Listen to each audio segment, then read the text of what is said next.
Voilà, alors ce soir, donc, c'est notre troisième volet sur le livre des Juges.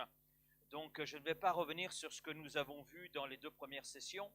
Vous pouvez vous référer à notre chaîne YouTube où vous retrouverez les enregistrements. Et pour ceux qui ont le WhatsApp, vous avez bien sûr les notes qui sont mises là à votre disposition. C'est vrai que vous pouvez aussi écouter les enregistrements qui sont faits en prenant les notes et mettre vos propres notes, vos propres compréhensions et puis mettre aussi vos questions.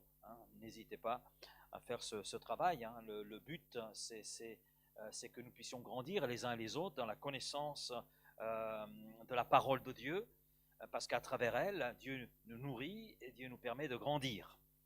Alors nous allons entrer dans l'étude de cette spirale dans laquelle ce peuple d'Israël se trouve engouffré en raison justement vous vous souvenez, de son rejet de l'autorité de Dieu. C'est vraiment le thème, on va dire, central de ce livre des Juges.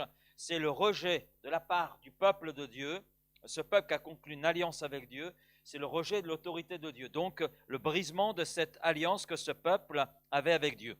Et comme nous l'avons vu la semaine dernière, là, je reviens juste sur ce point, il y a différents cycles d'apostasie qui sont là. Vous vous souvenez, donc je reprends un petit peu ce que le théologien Daniel Arnold a pu écrire parce que c'est facile à retenir, les 5 R. Donc il y a la révolte, il y a la ruine qui découle de la révolte, et puis il y a la repentance, le peuple cria à l'Éternel, et puis il y a la rédemption, où Dieu lève un juge, et puis il y a la période de repos. Et ce cycle se reproduit à 7 reprises, donc du chapitre 3, verset 7, chapitre 3, verset 7, jusqu'au chapitre 16, verset 31. Mais on a, vous vous souvenez, qu'au fil de ces 7 cycles, il y a une dégradation spirituelle, morale, qui est là au sein du peuple. Et c'est très intéressant parce que là, il est question d'un peuple, le peuple d'Israël. Mais ce processus de dégradation, on peut le retrouver aussi pour un seul individu. Si vous prenez le psaume 1er, par exemple, le psaume 1er, verset 1, il est dit « Heureux l'homme qui ne marche pas selon le conseil des méchants, qui ne s'arrête pas sur la voie des pécheurs et qui ne s'assied pas en compagnie des moqueurs. » Et quand vous regardez ce premier verset de ce psaume premier, vous avez ce processus de dégradation. On commence par marcher avec le mal, puis ça se continue, on s'arrête sur la voie des méchants, la voie des pécheurs, la voie du mal, pour en arriver à s'asseoir avec. Donc on retrouve, ce même processus de dégradation spirituelle. Donc, que ce que nous pouvons voir dans le livre des Juges. Quand un peuple ou quand un homme rejette l'autorité de Dieu, il entre toujours dans un engrenage qui le conduit à s'éloigner toujours plus de Dieu. Ça, c'est un principe biblique. Quand un peuple ou quand un homme rejette l'autorité de Dieu, il entre dans une spirale, il entre dans un engrenage qui l'éloigne toujours plus de Dieu. Alors on va attaquer donc ce premier épisode, ce premier cycle, et on va le regarder bien sûr à la lumière des 5 R. Ça va nous aider à pouvoir schématiser les choses et les retenir. Alors on va quand même faire une lecture, vous êtes d'accord avec moi, C'est bien de lire, c'est bien de parler du texte, mais c'est encore mieux de le lire et ensuite d'en reparler. Donc, on va dans le livre des Juges, chapitre 3, à partir du verset 7, et nous irons jusqu'au verset 11. D'accord? Donc, c'est le début de ce premier cycle. Donc, Juges, chapitre 3, verset 7, à partir du verset 7. Les enfants d'Israël firent ce qui déplaît à l'Éternel. Ils oublièrent l'Éternel et ils servirent des Baals et les idoles. Baal signifie Seigneur, Maître. La colère de l'Éternel s'enflamma contre Israël et il les vendit entre les mains de Cushan-Rishathaïm, roi de Mésopotamie. Et les enfants d'Israël furent asservis 8 ans à Kushan Rishéataïm. Les enfants d'Israël crièrent à l'Éternel, et l'Éternel leur suscita un libérateur qui les délivra, Othniel, fils de Kenaz, frère cadet de Caleb. Il est aussi le gendre de Caleb. Il avait une bonne assurance, sa femme s'appelait Aksa. L'esprit de l'Éternel fut sur lui, il devint juge en Israël, il partit pour la guerre. L'Éternel livra entre ses mains Kushan Rishéataïm, roi de Mésopotamie, et sa main fut puissante contre Kushan Rishéataïm. Notez bien la répétition, elle n'est pas par hasard. Le pays fut en repos pendant 40 ans, et Othniel, fils de Kenaz, mourut. Alors, on voit ce premier air de notre cycle, qui est la révolte. Josué et les anciens du peuple, Josué, Caleb, les anciens du peuple, donc sont morts. 30 ans s'écoulent à peu près. On évalue à peu près une trentaine d'années s'écoulent. Et puis il y a une nouvelle génération qui est là. Et à son sujet, nous lisons les enfants d'Israël, donc cette nouvelle génération, ils firent ce qui déplaît à l'Éternel, ils oublièrent l'Éternel et ils servirent les Baals et les idoles. Donc on voit cette dégradation. Ils firent ce qui déplaît, on commence à flirter avec le péché, et puis on oublie l'Éternel, et puis on en arrive à un état de servitude. Donc le peuple finalement, en oubliant Dieu, a vu s'ouvrir les portes de tout et n'importe quoi. De tout au niveau du comportement et n'importe quoi au niveau du comportement.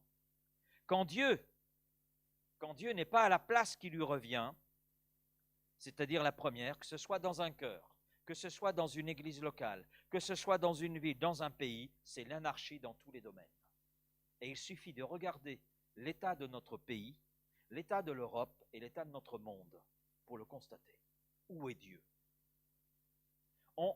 Nombre de pays, et l'Europe, qui est une composition de différents pays, ont enlevé toute référence à Dieu, toute référence à la Bible. Et on assiste à quoi? À tout et n'importe quoi. Exactement comme au temps des juges. Jérémie, chapitre 10, verset 23, dit « Je le sais, ô Éternel, la voie de l'homme n'est pas en son pouvoir. Ce n'est pas à l'homme, quand il marche, à diriger ses pas. » Et on retrouve la même pensée dans le livre des Proverbes. Oui, ce n'est pas à l'homme, quand il marche, à diriger ses pas, parce qu'il ne sait pas où il va. Il ne sait pas où il va. Par contre, Dieu, lui, donne à l'homme qui se confie en lui, donne une orientation, un sens, une direction. Ça fait toute la différence. Et donc là, le peuple a choisi son chemin, celui de vivre sans Dieu. Et bien sûr, à choisir de vivre sans Dieu, il s'attire la ruine. Il va vers la ruine, sans en prendre conscience. Vous savez, si dans le péché, au départ, il n'y avait pas quelque chose d'attirant, l'homme n'y rentrerait pas. Ève, vu que c'était beau, que c'était bon, elle a tendu la main et elle a croqué. Elle a péché, elle a désobéi. Adam a fait la même chose. Ils ont tous les deux fait la même chose. Et nous voyons le peuple là qui choisit son chemin, rejetant l'autorité de Dieu, sans voir toute la répercussion que son comportement va avoir sur lui, mais sur les générations qui suivent. Vous savez, Dieu a placé, on le voit dans le livre du Deutéronome, Dieu a placé devant son peuple un choix. Un choix. Voilà, je place devant toi la bénédiction, je place devant toi la malédiction, maintenant c'est à toi de choisir. Et Dieu dit, choisis la vie afin que tu vives, non seulement toi, mais ta postérité, c'est-à-dire la génération qui va venir après toi. Et que tu vives pour aimer l'Éternel ton Dieu. Ça, c'est le but de Dieu, c'est la direction de Dieu pour nos vies. Pour obéir à sa voix et pour t'attacher à lui, car de cela dépendent ta vie et la prolongation de tes jours. Et c'est ainsi que tu pourras demeurer dans le pays que l'Éternel a juré de donner à tes pères, à Abraham, à Isaac et à Jacob. Donc, on voit, Dieu est très clair. Et Dieu montre, voilà, si aujourd'hui tu choisis d'obéir, voilà ce qui va arriver. si tu choisis de désobéir, voilà ce qui va arriver. Dieu l'expose, vous relirez chez vous Deutéronome chapitre 30, les versets 15 jusqu'au verset 20, 21, et vous allez voir, Dieu explique les choses. Non seulement Dieu dit à son peuple, choisis la vie, c'est ce que je veux pour toi, c'est mon plan pour toi, mais Dieu expose les deux chemins et voilà ce qui va arriver si tu choisis l'un ou l'autre des chemins. Voilà les répercussions. Tu n'en prends pas conscience aujourd'hui, mais moi je te préviens, je t'avertis. Et c'est là qu'on voit aussi tout l'amour de Dieu. C'est un petit peu comme nos parents qui nous ont dit, ne touche pas, ne mets pas le doigt ici, tu vas te brûler. Nous, on ne voit pas les répercussions, mais nos parents les connaissent et ils nous ont donné, moi je me souviens de ma maman, ne mets pas le doigt ici, parce que tu vas te brûler. Donc elle m'a parlé d'une attitude et elle m'a parlé des répercussions que l'attitude que je peux avoir, mais que je ne devrais pas avoir, risque d'avoir. Vous me suivez? Voilà, et quand j'ai mis le doigt, aïe, aïe, aïe. Voilà, je te l'avais dit. Je te l'avais dit. Maintenant, tu le sais. Il n'y revient pas une deuxième fois. Alors, c'est vrai, quand on regarde le Deutéronome, et peut-être que quelqu'un est là se disant, mais Pasteur Laurent, là, il est question de la loi, mais nous sommes sous la grâce. On n'est pas sous la même législation, c'est moi pour cette expression, mais c'est un peu ça. Parce que Jésus-Christ est venu accomplir la loi, donc nous ne sommes plus sous la loi, on est sous la grâce. Alors, première chose, c'est que la loi est dans l'Écriture, et toute l'Écriture est inspirée de Dieu, donc elle est utile. On est d'accord? Pour nous enseigner, pour nous convaincre, ça c'est ce que Dieu dit. Et c'est très intéressant de voir que la loi est aussi très pertinente. Il y a des principes qui sont là et qui sont d'une grande importance pour nous. Je vais vous en citer un principe, tu ne tueras pas. Est-ce que c'est actuel? Ben, c'est très actuel. Exode chapitre 20, verset 13, c'est répété dans Deutéronome, parce que Deutéronome, c'est la répétition de la loi. Donc, on voit que cette parole est très pertinente encore aujourd'hui. Je prends cet exemple, vous avez peut-être trouvé, mais c'est un peu gros comme exemple, mais vous pouvez prendre n'importe quel exemple, vous allez voir combien ce que Dieu dit à travers la loi est pertinent. Il y a des principes qui sont là, qui sont valables pour notre aujourd'hui. Et puis, deuxième point, c'est que la grâce est parfois plus exigeante que l'a été la loi. Et il y a un exemple parmi d'autres. La loi de Moïse, en ce qui concerne l'adultère, condamne l'acte. Tu ne commettras point d'adultère. Et Jésus dit, dans l'évangile de Matthieu, chapitre 5, donc dans le sermon sur la montagne, Jésus étend un petit peu les choses, il élargit les choses, et il dit ceci, vous avez appris qu'il a été dit, tu ne commettras point d'adultère, mais moi je vous dis que quiconque regarde une femme pour la convoiter a déjà commis un adultère avec elle dans son cœur. Donc on s'aperçoit que ce que Jésus nous présente est plus exigeant que ce qui a été présenté à Moïse et ce que Moïse a présenté au peuple. Ce qui veut dire que ce soit des choses qui appartiennent à hier, à l'Ancien Testament, que ça appartienne au Nouveau Testament, c'est la parole de Dieu. Et Dieu, à travers sa parole, nous enseigne. Dieu, à travers sa parole, nous donne des principes. Et il y a un principe général qui est là, qui concerne aussi bien la loi que la grâce, c'est celui de l'obéissance. C'est celui de l'obéissance. Dieu accorde autant d'importance à l'obéissance sous la grâce qu'il en accordait sous la loi. Sous la loi, celui qui marchait dans l'obéissance à la parole de Dieu connaissait la prospérité et la bénédiction. Celui qui n'obéissait pas connaissait, bien sûr, la confusion, les fruits de sa désobéissance. On retrouve la même chose sous la grâce. Et puis je dirais que la seule issue à la désobéissance, aussi bien dans la loi que sous la grâce, c'est un retour à Dieu dans la repentance et la confession de son péché, afin de recevoir le pardon et d'être restauré. Amen. Alors c'est sûr que sous la loi, il fallait des sacrifices, Mais ces sacrifices qui se faisaient sous la loi annonçaient le sacrifice par excellence, celui de Jésus-Christ, par lequel nous avons un plein pardon.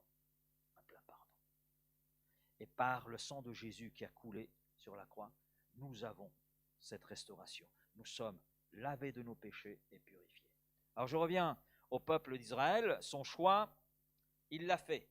Et son choix le conduit à la ruine. C'est notre deuxième ère, la ruine. La colère de l'Éternel s'enflamma contre Israël, et il les vendit entre les mains de Cushan-Rishathaïm, roi de Mésopotamie. Et les enfants d'Israël furent asservis 8 ans à Cushan-Rishathaïm. Ce nom qui est très bien pour un travail de phonétique, ce nom signifie noirceur doublement méchante.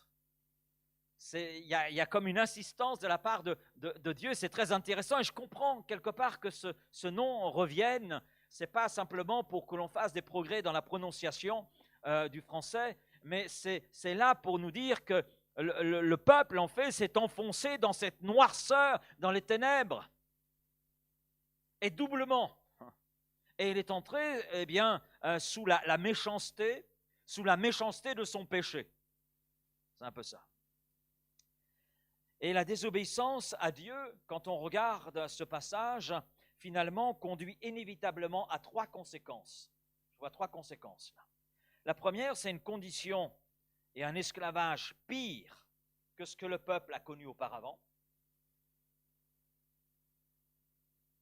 Il a ces 8 ans d'asservissement. 8 ans. 8 ans de douleur, 8 ans de souffrance. Et en plus, on sait à travers l'histoire, mais on sait aussi à travers le texte biblique que ce roi, c'était pas un tendre. C'était pas un tendre.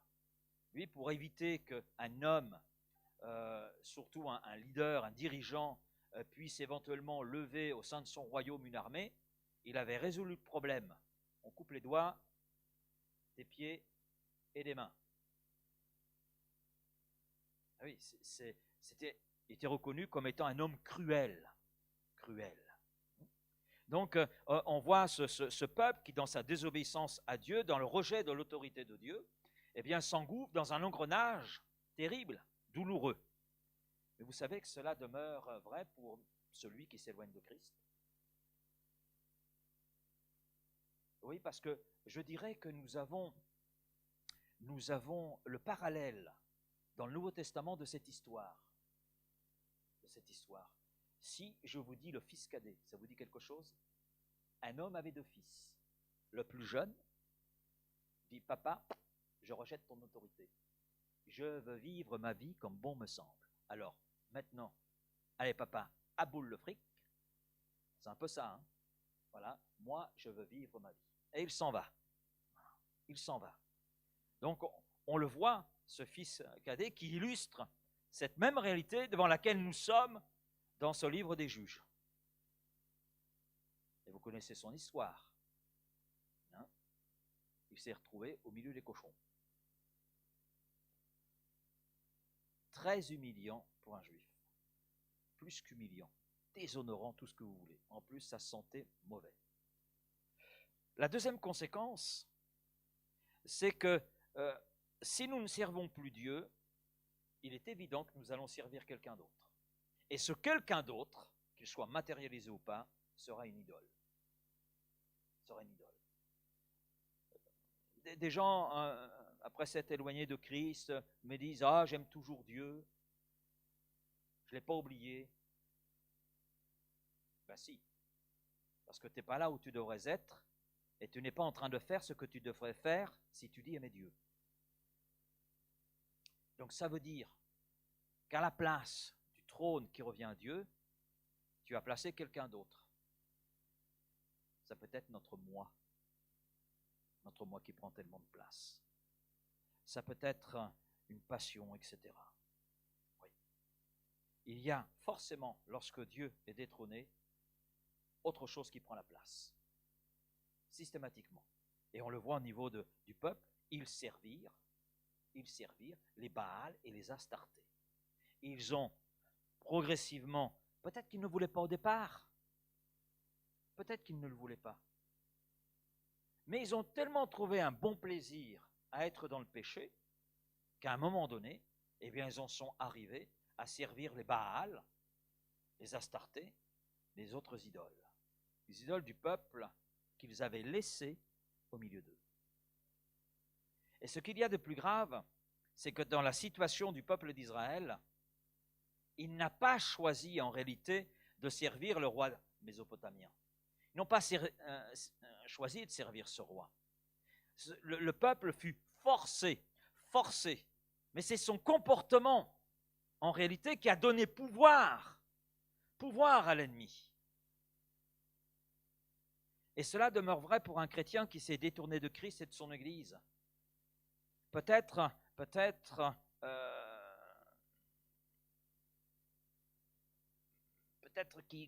qu'il aime encore, il y a encore un petit quelque chose qui est là, il y a un petit souvenir, mais ce n'est pas suffisant. Parce qu'il y a comme un engrenage. Un engrenage, il y a quelque chose qui va tirer cette âme vers le bas, comme ce fut le cas pour ce fils cadet.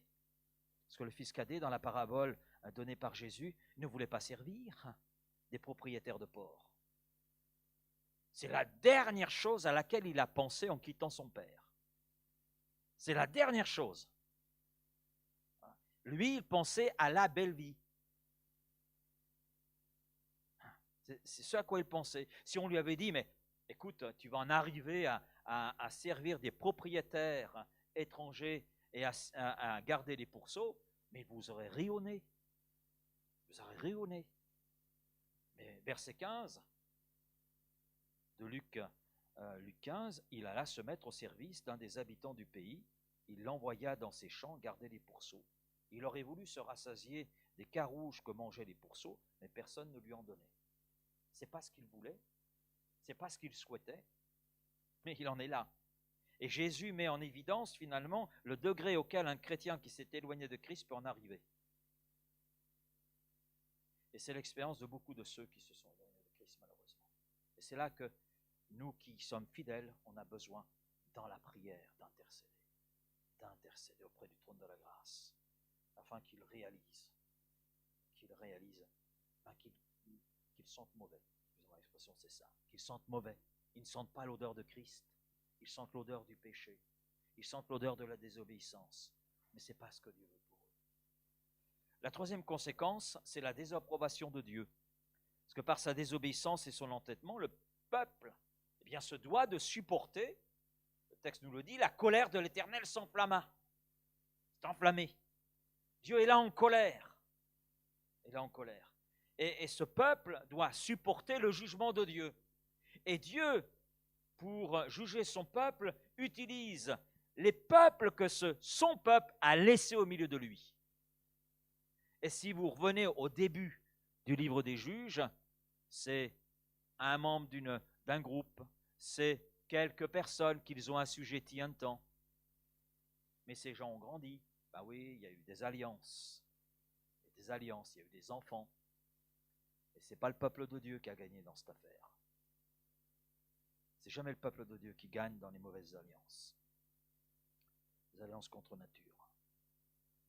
Et ces peuples, sont devenus des dominateurs.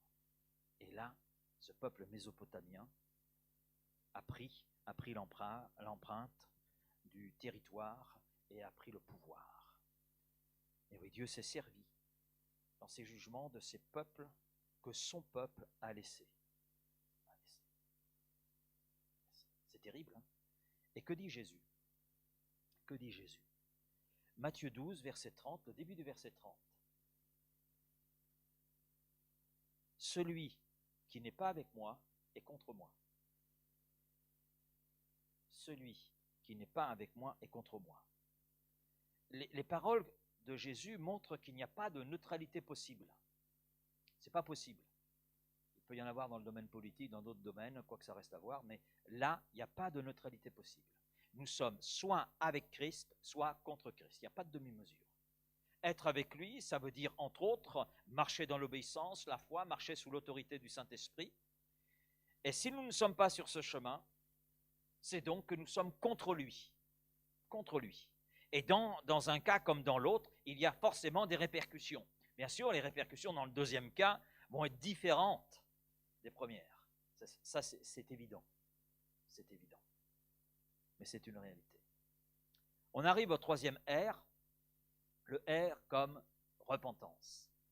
Les enfants d'Israël crièrent à l'Éternel. Que de temps perdu, n'est-ce pas? Que de temps perdu. Mais nous en perdons beaucoup de temps. On a été aussi dur, le cœur dur. Le Seigneur a transformé nos cœurs, il en a fait des cœurs de chair, amen. Mais là, on est devant un peuple au courel, c'est vrai. Les enfants d'Israël crièrent à l'Éternel. Vous savez, en lisant ce verset, j'ai pensé à une phrase d'un poème de Lamartine. C'est-à-dire, qu'est-ce que Lamartine vient faire là? Lamartine a dit ceci: un seul être vous manque et tout est dépeuplé. En lisant ça, je dis, mais finalement, c'est tout à fait cela. Tout à fait cela. Un seul être vous manque. Dieu manque au peuple. Dieu manque au peuple. Le peuple réalise qu'il est là sous l'oppression des Mésopotamiens par sa faute, parce qu'il manque Dieu. Dieu a manqué. Dieu a manqué. Il est devenu esclave par sa faute. Et tout est dépeuplé. Ben oui, quand Dieu est absent, c'est le vide. Tout est vide.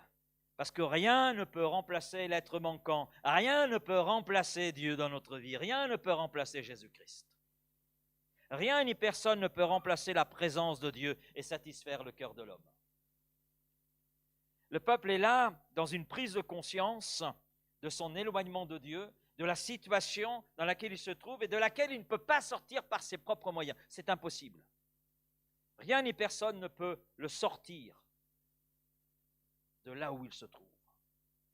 Et la seule chose qu'il peut faire, c'est lever les yeux et crier. Lever les yeux vers Dieu et crier à Dieu.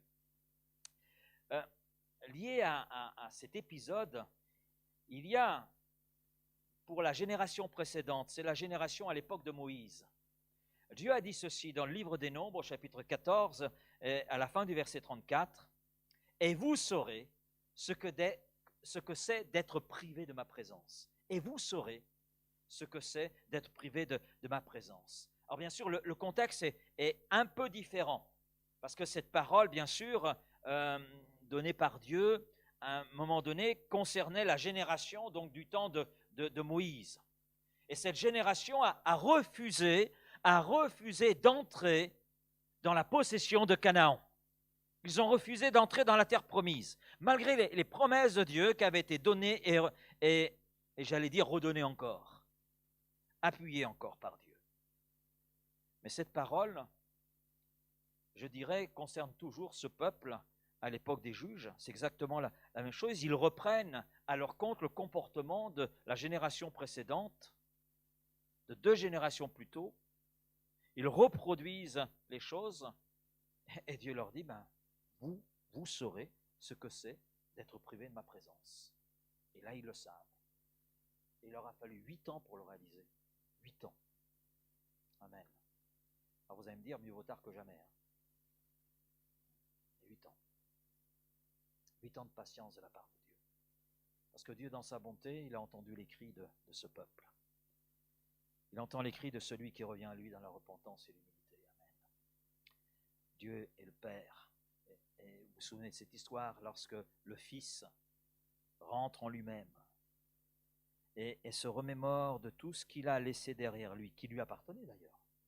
Il appartenait. Il réalise, eh bien là, il se lève et il va retrouver la maison de son père.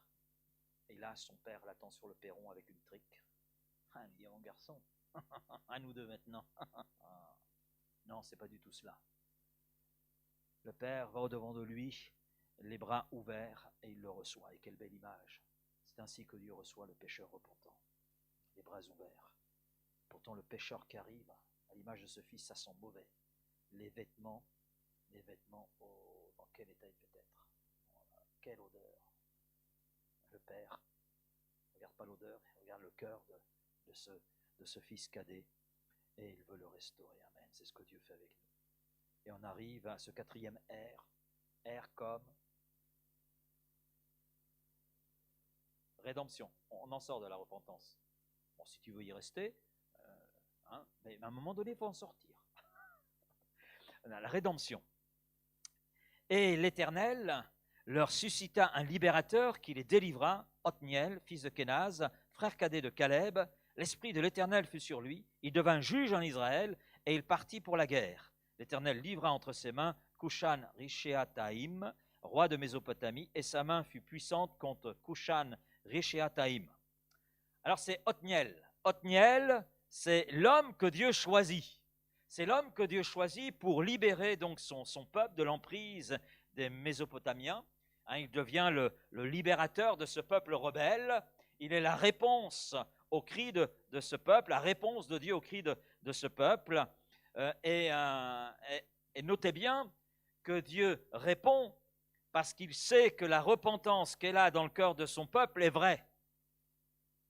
Est vraie. Dieu répond parce qu'il s'y trouve la repentance. Sans une véritable repentance, Dieu reste silencieux. Je crois que si le peuple ne s'était pas repenti, juste des cris comme cela de simple remords, Dieu ne serait pas intervenu. Dieu serait resté silencieux. Et on ne trompe pas Dieu, on peut tromper les hommes, mais pas Dieu. Dieu connaît les cœurs, il sonde les cœurs, et le cœur vrai et hypocrite ne reçoit rien de Dieu. Mais le cœur qui est là repentant, le cœur sincère, oui, il reçoit de la part de Dieu. Maintenant, notre véritable libérateur à nous, c'est Jésus. Notre Othniel, c'est Jésus, le libérateur par excellence, parce que son action touche tous les aspects de notre vie, notre corps, notre âme, notre esprit, tout notre être. Tout notre être. Oui, notre véritable libérateur, c'est Jésus. Et l'Éternel leur suscita un libérateur qui les livra, Othniel. Alors c'est vrai que Christ est notre libérateur, le libérateur par excellence. Et je crois que Othniel est quelque part une préfiguration de Jésus, le libérateur à venir. Mais, il y a un mais là dans tout ça, je crois que nous sommes également appelés dans un sens à être des libérateurs, comme Othniel. Nous sommes invités à être des Othniel, des libérateurs. Amen. Vous n'osez pas dire Amen parce que vous ne connaissez pas la suite de ce que je vais dire. C'est ça, je comprends. Je comprends. Alors je vais enlever vos doutes. Quand Jésus dit « Allez par toutes les nations », que dit-il? Allez par toutes les nations. Allez par toutes les nations. Pas quelques nations, mais toutes les nations. Pas simplement Vitrolles, mais aussi les Pennes Mirabeau, etc., et au-delà. Amen. Bien, il s'agit d'aller avec un message. Un message qui n'est pas n'importe lequel. C'est le message de l'Évangile. Et l'Évangile est un message libérateur. C'est une bonne nouvelle, la bonne nouvelle de l'Évangile. Et lorsque cette bonne nouvelle est annoncée, elle donne l'opportunité à des gens qui sont devant nous, eh bien, de découvrir le pardon de leurs péchés, de découvrir Jésus-Christ. Donc nous aussi, nous sommes des Othniel dans le sens où nous sommes porteurs de cette bonne nouvelle qui libère les cœurs. Mais ça va plus loin. Ça va plus loin. Le Seigneur nous envoie dans le monde, amen, pour que nous soyons des libérateurs dans le sens où nous sommes porteurs de cette bonne nouvelle, nous la connaissons, nous connaissons la puissance de cette bonne nouvelle puisque elle nous a changés, transformés. D'accord? Donc nous sommes porteurs de cette bonne nouvelle, mais plus encore.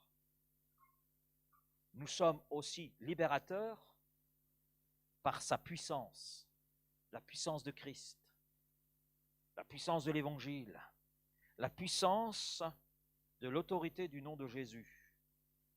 Et Jésus nous dit, Marc 16, « Voici les miracles qui accompagneront ceux qui auront cru. » Ok, bien. Point virgule. En mon nom, dit Jésus, ils, qui sont les ils? Eh oui, c'est toi, c'est moi, c'est nous. Hein? C'est chacun d'entre nous. En mon nom, ils chasseront des démons, ils parleront de nouvelles langues, ils saisiront des serpents, s'ils boivent quelques breuvages mortels, il ne leur fera point de mal, ils imposeront les mains aux malades et les malades seront guéris. Amen. Donc nous sommes doublement libérateurs, Libérateur dans le sens où nous avons un message qui est celui de l'Évangile, qui est un message libérateur, qui libère les cœurs.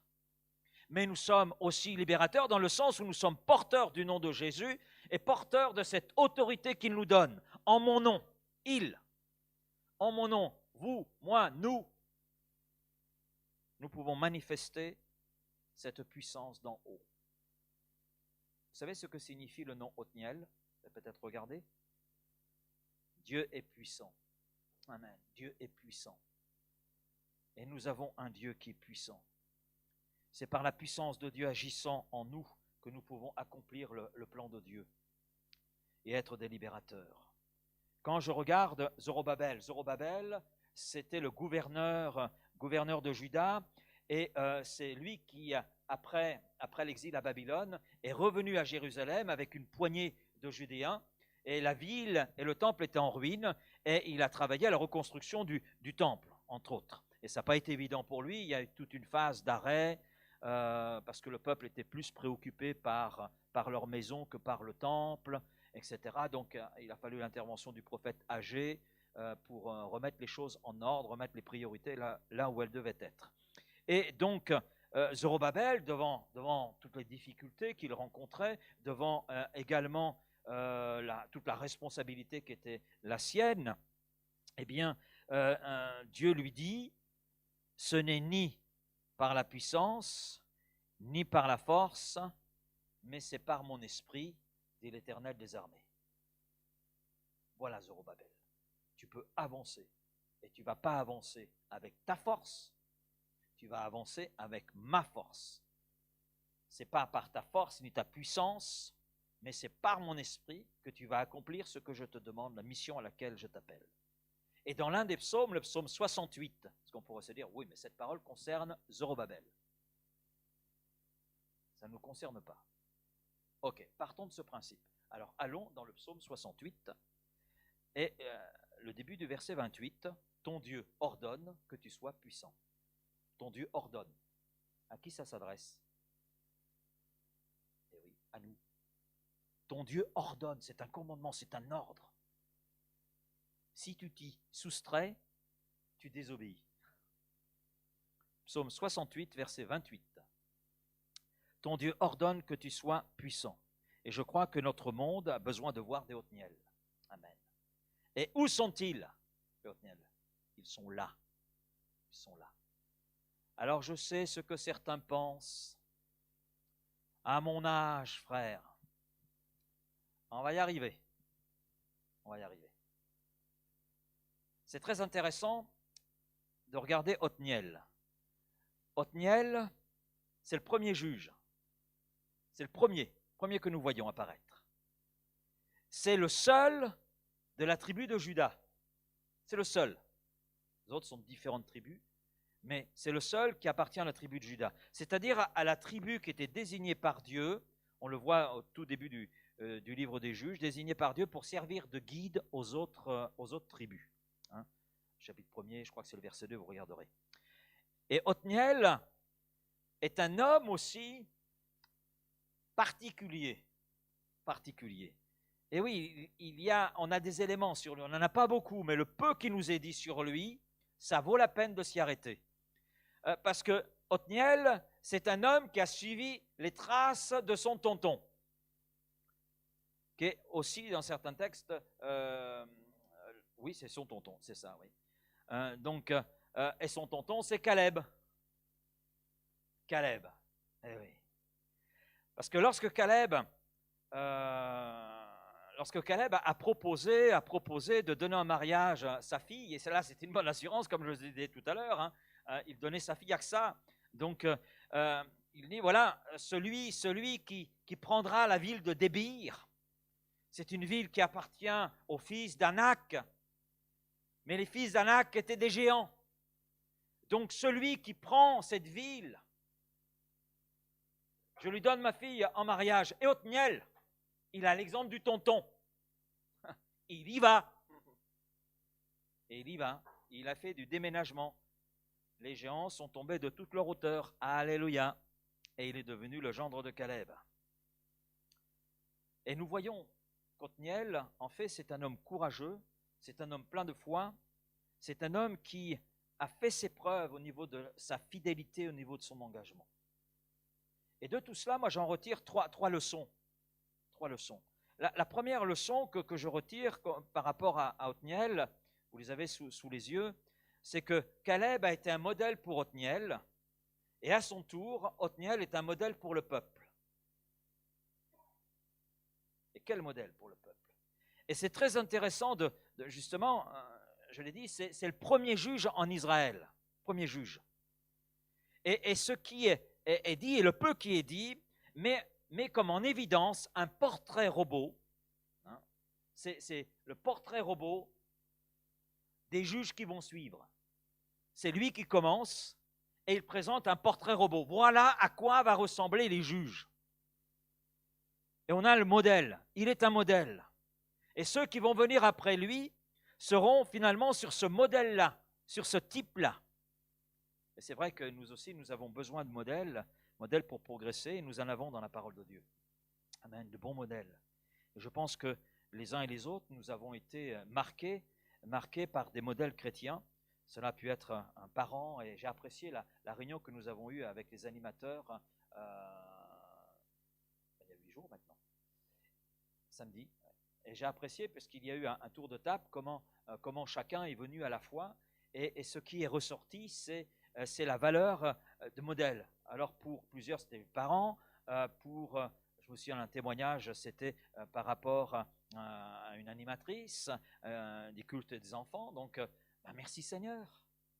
Merci Seigneur. Et en écoutant cela, je me suis réjoui. Parce qu'on a besoin de modèles. Les ados, les enfants ont besoin de modèles. Même en tant qu'adultes, on a besoin de modèles. On a besoin de modèles. Les modèles qui peuvent nous aider à progresser. Mais le Seigneur nous invite aussi à nous aussi être des modèles, que nous soyons pour les autres des modèles de foi, des modèles de fidélité, des modèles de courage, des modèles d'engagement, des modèles de consécration. Caleb est un modèle pour Othniel, et Othniel est un modèle pour la génération qui est venue après lui. Et puis on s'aperçoit que Othniel était actif avant le choix de Dieu, avant que ce choix se porte sur lui, avant qu'il ne devienne juge, donc libérateur. C'était quelqu'un d'actif. Ce n'est pas pour rien si on parle au début du livre des juges du combat d'Othniel. Comment il s'est marié avec Aksa. Ce n'est pas par hasard si on en parle. C'est là parce que Dieu, à travers tout cela, nous instruit. Et j'ai relevé dans l'Écriture que Dieu n'a jamais, si vous trouvez un texte qui va contraire, montrez-moi-le. Je ne connais pas encore tout parfaitement. Ce serait prétentieux de dire que je connais tout parfaitement. On a encore beaucoup à apprendre. Amen. Voilà. J'ai relevé dans les Écritures que jamais, à ma connaissance, à ce jour, Dieu n'a appelé quelqu'un qui était là dans un fauteuil à siroter une bonne bière.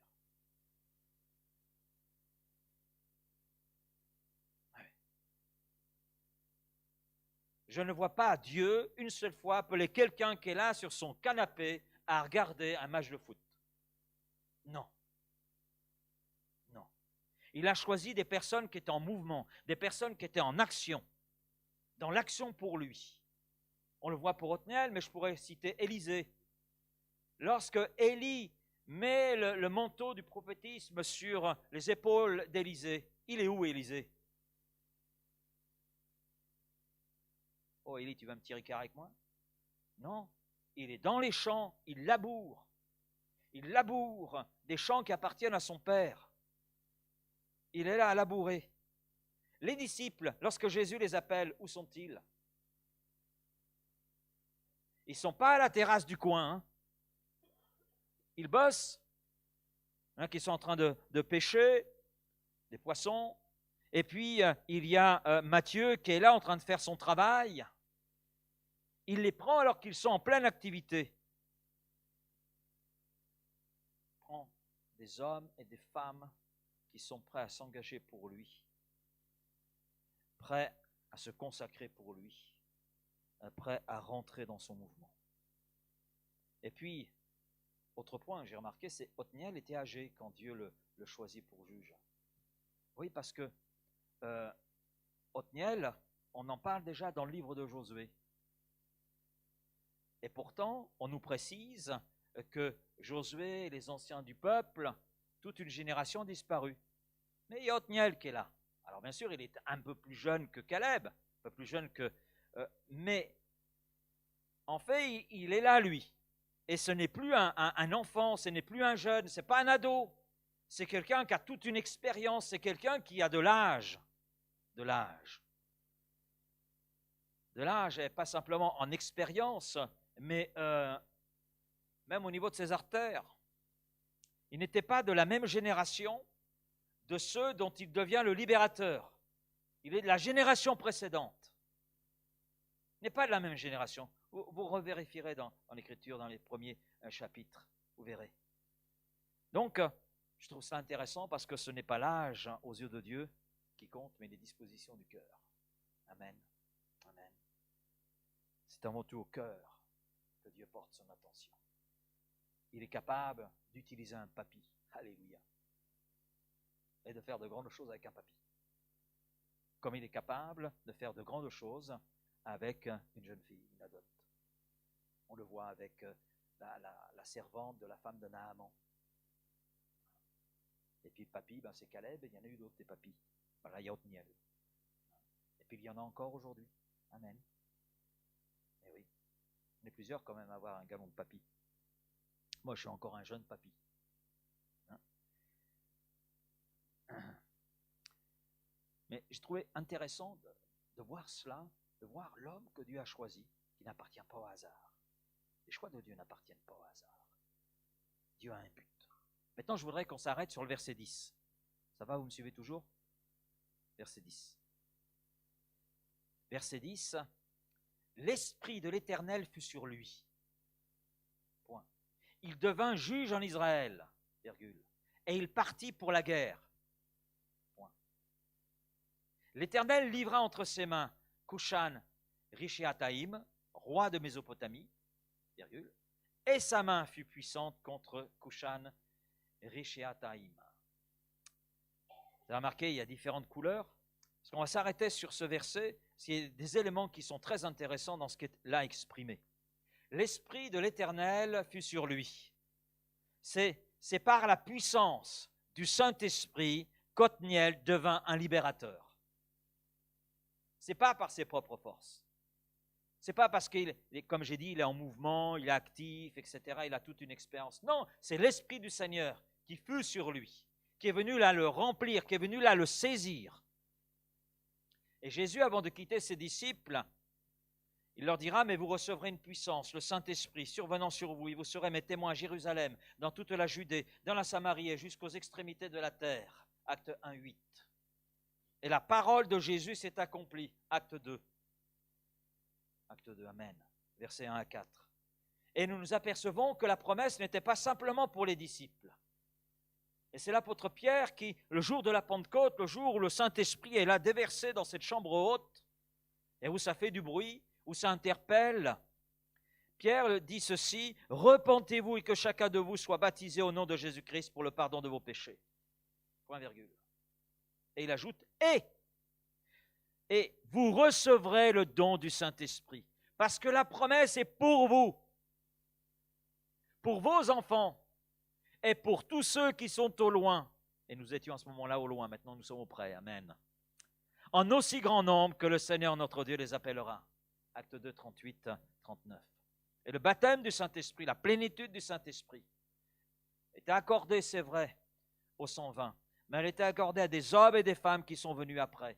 Et cette plénitude du Saint-Esprit, elle est encore accordée aujourd'hui. Elle est accordée aujourd'hui à tous ceux qui ont soif. Venez à moi, vous tous qui avez soif.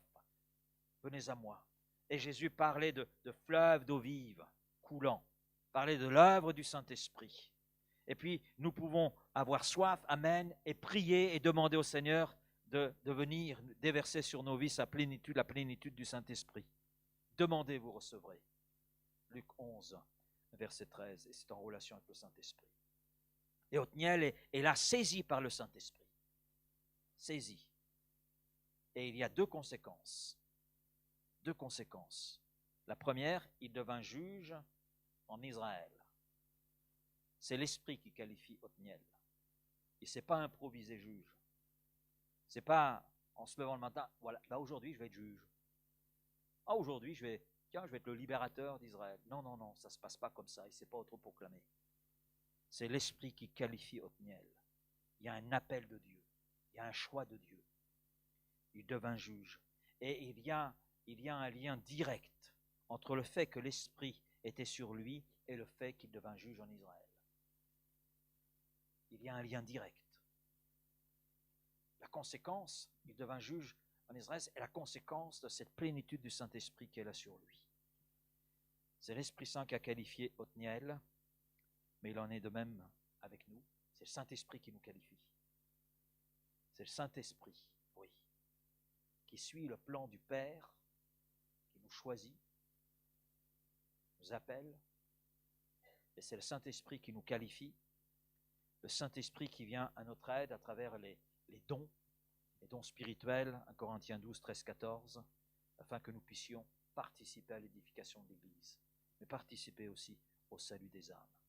Le Saint-Esprit nous rend capables pour un service, pour une tâche, pour un ministère. Le Saint-Esprit nous qualifie pour être des témoins, des libérateurs tels Othniel. Amen. Et il partit pour la guerre. Alors on le comprend dans le cadre de l'Ancien Testament, cela. On le comprend, puisqu'il s'agissait de libérer un peuple qui est sous l'oppression. Donc, il est normal qu'il partît à la guerre. On peut le voir comme cela, mais moi je le vois différemment. Ce n'est pas par hasard selon cette parole. L'Esprit de l'Éternel fut sur lui. À partir de là, première conséquence, il devint juge en Israël. Il est qualifié pour une mission. Il est qualifié pour être témoin au milieu du peuple. Okay? Mais il est qualifié pour partir à la guerre. Pour partir à la guerre. Pour combattre, c'est vrai, Kushan, Rishiataïm, d'accord. Mais le Saint-Esprit ne nous remplit pas pour que nous soyons inactifs. Le Saint-Esprit nous remplit pour que nous soyons des soldats prêts au combat spirituel. Nous sommes appelés à un combat spirituel. Témoigner à quelqu'un, c'est un combat spirituel. Un véritable combat, parce que derrière la personne à qui nous parlons, il y a le prince de ce monde avec toute son armée de démons, qui ne voit pas d'un bon œil de voir cette proie passer des ténèbres à la lumière, passer d'un royaume vers un autre, passer d'un maître vers un autre. Ça, c'est insupportable pour le prince de ce monde. Et en cela, oui, il y a un combat spirituel. Un combat que nous ne voyons pas avec nos yeux de la chair, que l'on peut voir simplement avec nos yeux spirituels, et on ne peut pas combattre avec nos propres moyens. On a besoin de cet équipement spirituel. On a besoin que l'Esprit nous qualifie.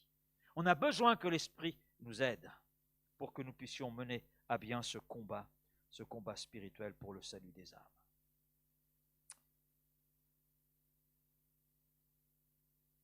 L'Éternel livra entre ses mains Kushan Rishiataïm, roi de Mésopotamie. J'aime beaucoup cette parole parce que là, il est question de quoi? Il est question d'une collaboration. Il est question d'une collaboration entre Othniel et Dieu.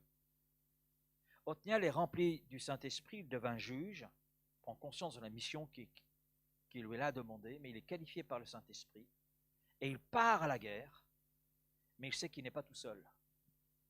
L'Éternel livra entre ses mains. Ça veut dire que l'Éternel est là avec lui, dans le combat. Il est là dans une collaboration avec son serviteur.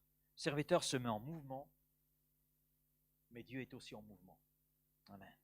Dieu est aussi dans l'action dans laquelle s'engage Othniel. Dieu est là dans l'action dans laquelle on s'engage pour le salut des âmes, pour le bien de son œuvre. Le disciple de Christ rempli du Saint-Esprit entre dans une collaboration avec Dieu. Et il voit Dieu à l'œuvre. Parce que c'est ce qui se passe. Othniel voit Dieu à l'œuvre. Mais il est là avec Dieu. Il est là dans cette collaboration avec Dieu. Marc 16, verset 20. Et ils, les disciples, s'en allèrent prêcher partout. Le Seigneur travaillait avec eux, était là avec eux, dans une collaboration avec eux, et confirmait la parole par les miracles qui l'accompagnaient. On retrouve exactement la même chose que ce qui était là à l'époque des juges. Exactement la même chose. La présentation est différente, mais le contenu est le même. Le même. Et sa main fut puissante contre Koucham, Rishéataïm. Othniel remporte une victoire décisive. Décisive. Et Dieu montre bien contre qui le combat se déroule. Contre cette noirceur, cette double méchanceté. Donc Dieu fait ressortir là, à travers le nom de ce roi mésopotamien, ce combat spirituel, l'intensité que ça représente.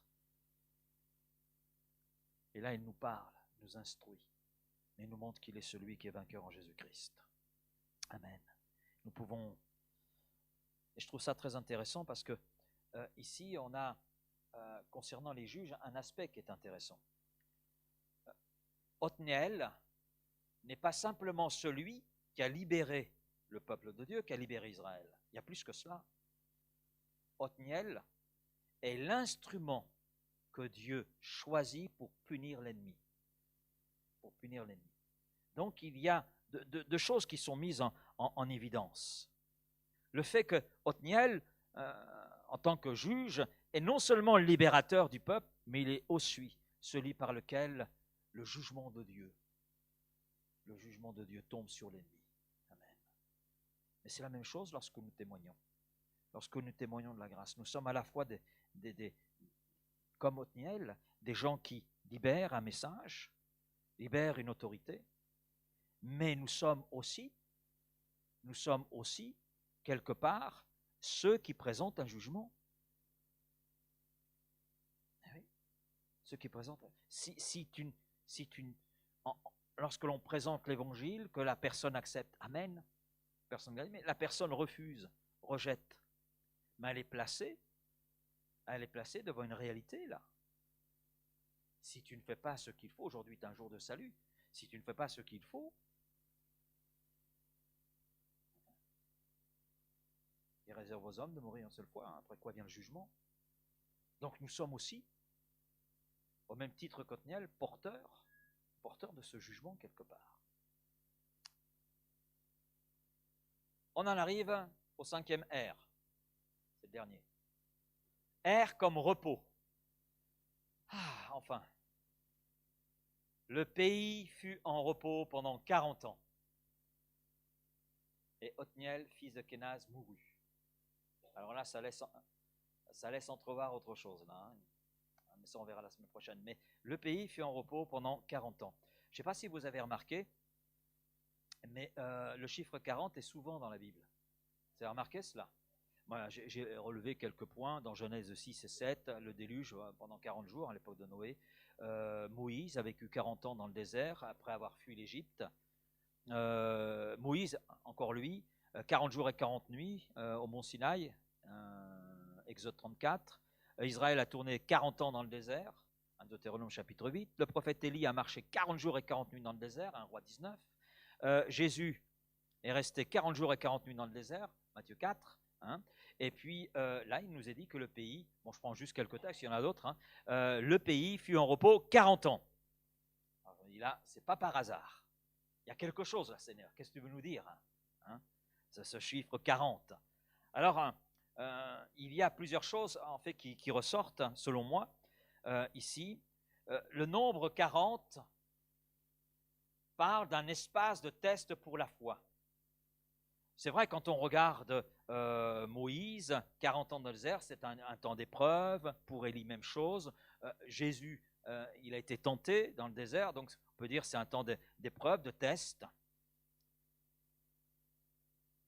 Alors, c'est vrai qu'on lit, nous, que le pays fut en repos pendant 40 ans.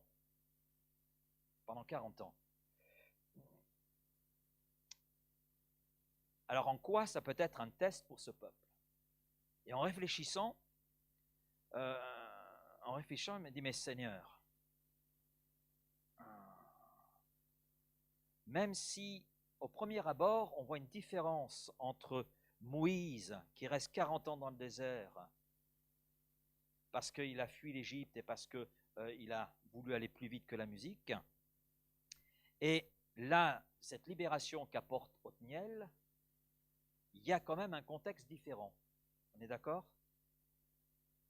Un contexte différent. Et pourtant, il y a une similitude. Je m'explique. Dieu ne donne pas 40 ans simplement pour que le peuple soit là dans sa chaise longue. Dieu donne 40 ans pour travailler son peuple. Pour travailler son peuple et lui apprendre à dépendre de lui. Il est là sur le banc d'essai de Dieu. C'est un 40 ans aussi d'épreuve, de test pour sa foi. Et puis, en réfléchissant à ça, j'ai pensé, en Europe de l'Est, durant le régime soviétique, l'Église vivait des temps terribles. Des temps terribles. Vous avez peut-être lu des rapports, des témoignages. Mais à cette époque-là, les églises étaient pleines. Pleines. Pleines. Elles ne désemplissaient pas. Désemplissaient pas. Et lorsque le rideau de fer, en 1991, lorsque le rideau de fer est tombé, les églises ont commencé à se vider. Et lors d'une conférence internationale, une conférence missionnaire en Asie, il y a un pasteur roumain qui était là, qui a connu l'avant et qui a connu l'après. Et il est venu à cette conférence, c'était un des orateurs, et il a dit ceci à l'ensemble de l'auditoire présent. Il a dit, priez pour mon pays, la Roumanie. Priez pour mon pays. Aujourd'hui, nous sommes dans des temps de persécution. Et il s'est expliqué, il a dit, voilà, quand on était sous régime soviétique, régime Ceausescu, les églises se remplissaient. La priorité des cœurs, c'était Dieu. Il y avait une recherche de Dieu. Aujourd'hui, il n'y a plus cela, mais il y a le matérialisme et les églises se sont vidées.